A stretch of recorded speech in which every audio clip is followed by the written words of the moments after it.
California in the 1970s was a land of sun, freedom, and highways that stretched endlessly through deserts, suburbs, and coastal towns.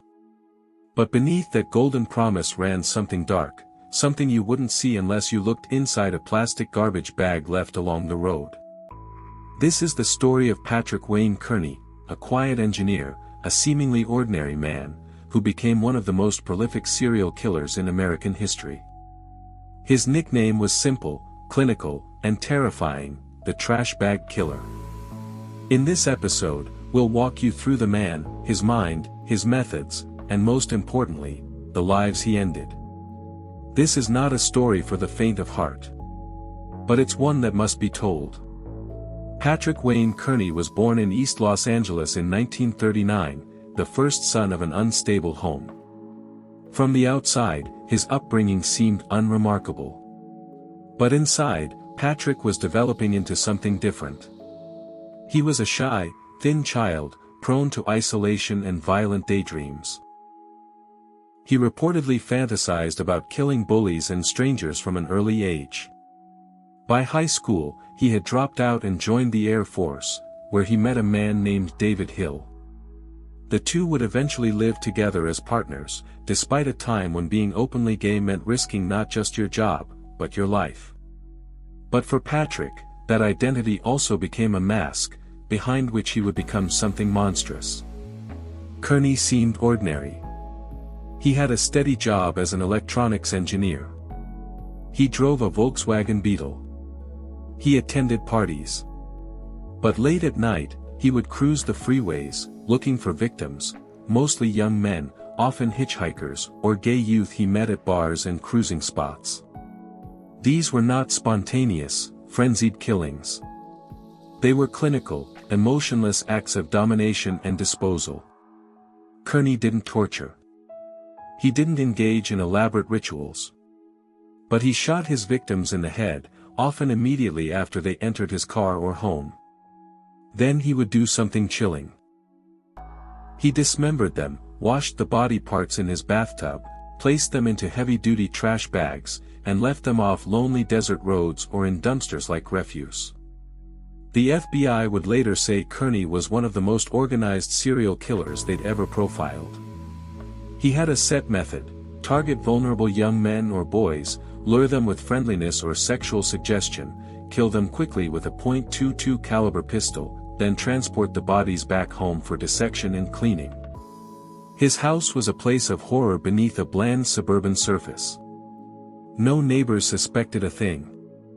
He used vacuum-sealed trash bags to minimize odor. He'd drive up to 200 miles to dump a single body, just to spread the crime scenes and throw off police. He also kept photos, souvenirs. There was no signature flourish, just the signature itself, total efficiency and cold detachment. Kearney eventually confessed to 28 murders, but only 21 were confirmed.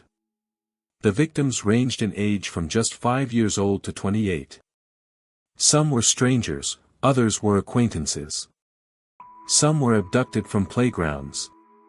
Others were picked up hitchhiking or after parties. The youngest, 5-year-old Ronald Dean, was abducted in Inglewood.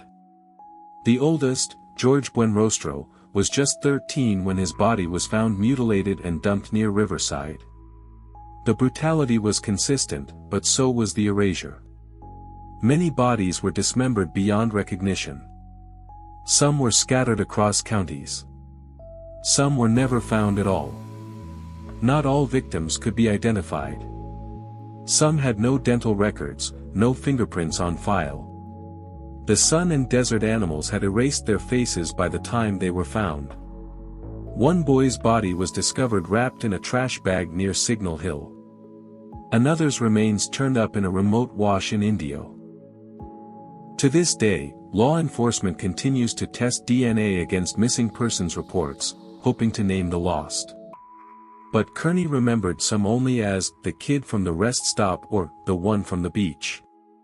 Their identities may remain forever swallowed by the desert.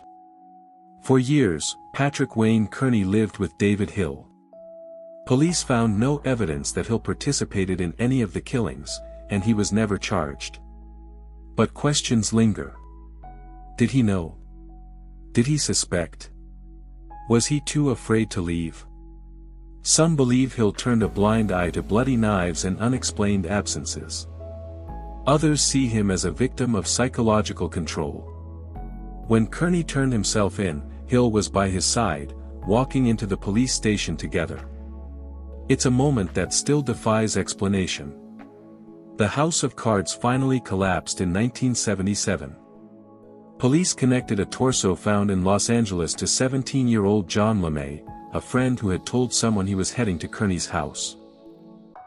A search warrant revealed bloody saws, hair in the drains, and photographs that couldn't be explained. Kearney and Hill fled to Texas, but after just a few days, they walked into the Riverside Sheriff's Office and surrendered. Kearney confessed immediately, not just to one murder, but to dozens. In court, Kearney was quiet. Emotionless. He pled guilty to 21 counts of murder in a deal to avoid the death penalty. He offered no motive beyond compulsion.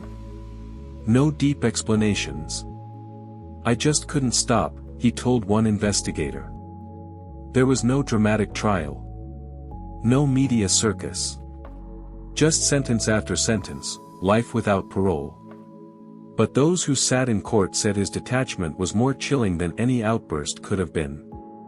Patrick Wayne Kearney was imprisoned at Mule Creek State Prison in California. He reportedly kept to himself, reading, avoiding fights, and rarely speaking of his crimes. He was not attacked or killed by other inmates.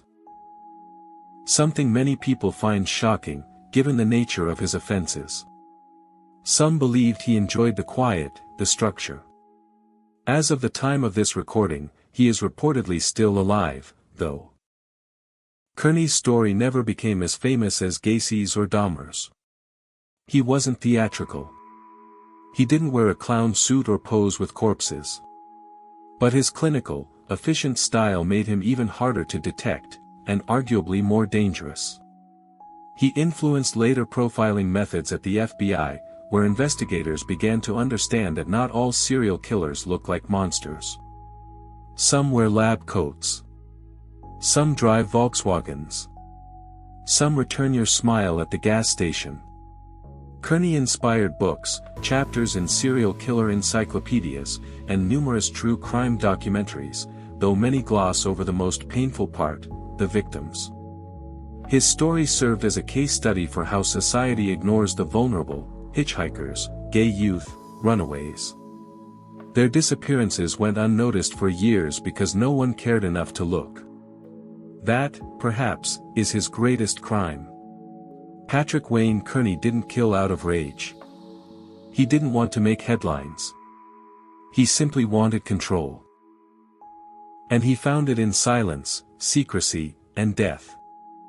For over a decade, he outwitted police, betrayed lovers, and buried lives in roadside trash.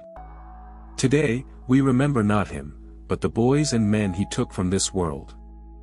And we promise never to look the other way again. Be sure to like and subscribe for more serial sessions.